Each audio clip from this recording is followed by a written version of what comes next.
Ah, j'avais un de mes chums, ça faisait longtemps qu'il était seul, il n'y avait pas de blonde, fait que j'ai dit, m'a t'organisé un blind date avec une fille du bureau, là, puis tu vas voir, c'est une fille super pour toi, tu sais, fait que... Là, il revient le lendemain, il était en tabarnouche après moi, il dit, hey, tu m'avais dit que c'était une fille parfaite, tu sais.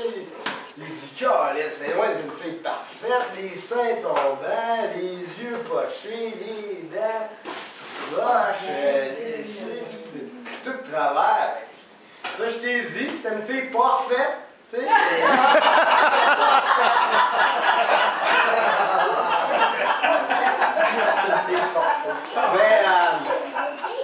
Moi, je trouve que les gars sont un peu superficiels, tu sais, par rapport aux seins, parce que, tu sais, les seins, c'est beau naturel quand même, mais il faut dire qu'il y a des seins refaits.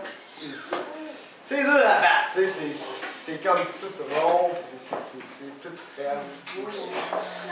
Mais le seul moment dans la vie d'une femme qui a pu rivaliser avec ça, c'est quand, juste après avoir accouché, hein, elle a sa première montée de lait, ils sont tous beaux, sont tous ronds, sont tous gorgés de lait, mais tu peux pas y toucher. Ils sont sensibles, ça fait mal, tu sais. C'est comme un stationnement pour handicapés, tu sais. Il est là, tu sais, tout en évidence, en avant de la porte, tu sais, puis là tu te dis, hey, je vais pas. Mais non, tu peux pas parce qu'il est réservé à une autre personne à mobilité réduite. C'est bon, c'est bon! Aujourd'hui, avec la chirurgie plastique, là, c'est rendu comme trop facile de se faire poser des seins, tu sais. Pamela Anderson, je pense qu'elle a changé de pointure 2-3 fois. Ah ouais, des gros seins, des petits seins, on revient avec les gros, on ramène les petits. Son docteur était tellement tanné, il a dit on va te poser des zippers, tu sais, ça n'a pas de bon sens.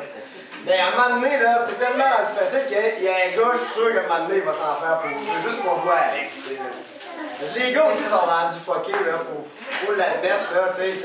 T'as toutes sortes de choses dans la vie aujourd'hui avec les gars. T'as des gars qui se maquillent en filles, ça fait ça des travestis.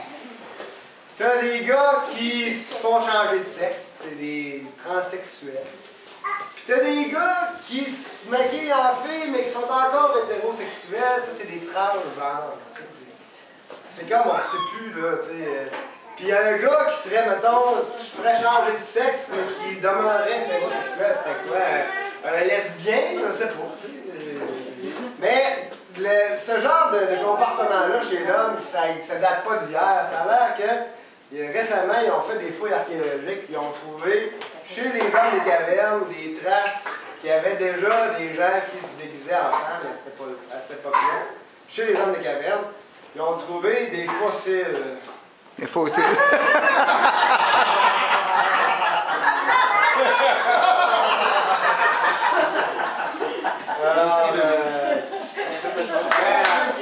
Faut dire que la société a évolué beaucoup avec le temps. Hein. Dans le temps de nos grands-parents, les homosexuels ils se cachaient. Ils ne pouvaient pas s'afficher ouvertement gays. Fait que c'était vraiment, dans ce temps-là, ils étaient obligés de nier leur homosexualité. Fait que vous savez comment ils appellent ça? Quelqu'un qui est obligé de nier son homosexualité dans ce temps-là, c'était un homonier. Homonier?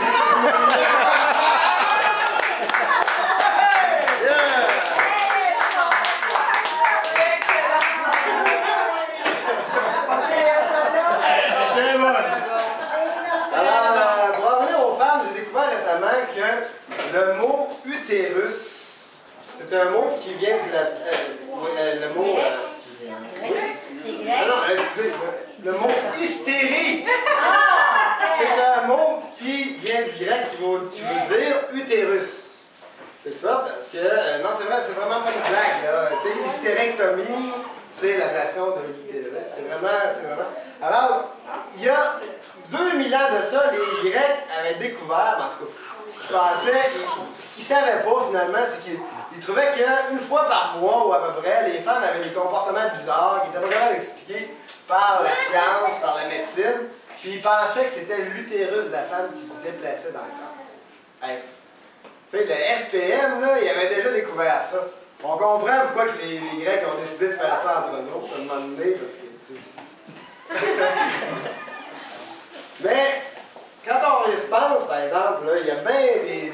comportement de la femme dans l'histoire qu'on peut attribuer à un maudit gros SPM, finalement, tu sais. Quand la femme d'Hérode, là, elle dit, Hérodiade, qu'est-ce que ça s'appelait? Elle dit, je veux la tête de Jean le Baptiste, là. Ce qu'elle voulait dire, dans le fond, il arrachait la terre! C'est ça qu'elle voulait dire. Méchant gros SPM. Puis quand Marie-Antoinette a dit, quand ils ont dit, Majesté, vos sujets n'ont plus de gâteau, qui mange la brioche? Ça aussi, c'était un méchant gros SPM. J'ai hâte de voir ça sur Facebook demain. YouTube. Ah oui, non! Bon, ok, on va finir. Mais André, non. Changement de sujet, là, vous avez, on a tous vu récemment là, la libération de Guy Turcotte. Ça a fait un gros tollé sur Facebook. Tout le monde était en beau fusil voir ça. Mais je ne ferai pas de joke là-dessus, rassurez-vous. C'est pas vraiment un sujet qui mérite de faire des jokes. Juste pour dire, par exemple, que Guy Turcotte, dans le fond, le seul gars qui est content de voir Guy Turcotte est rendu aujourd'hui, c'est Vincent Lacroix. Parce que, souvenez-vous, il y a 3-4 ans, Vincent Lacroix, tout le monde disait « Hey, c'était l'antéchrist, Vincent Lacroix, tout le monde voulait y arracher la tête aussi. » Maintenant, on s'est rendu compte qu'à peu près 3/4 de la population du Québec est corrompue. Vincent Lacroix, c'est juste un gars comme les autres. C'est ça, merci. Hey!